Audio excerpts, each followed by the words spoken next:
I atenció a aquesta dada que us donarem. Tenim un rècord d'addiccions tractades a Catalunya. L'any passat unes 15.800 persones van iniciar algun tractament contra el consum abusiu de substàncies.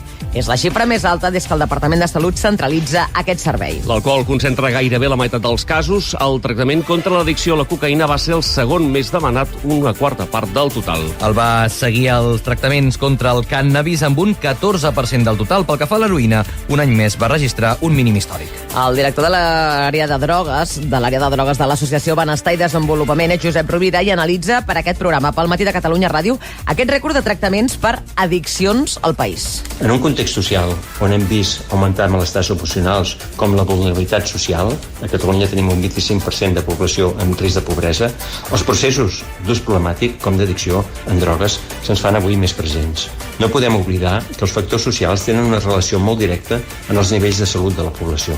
Tenim molt camí per recórrer.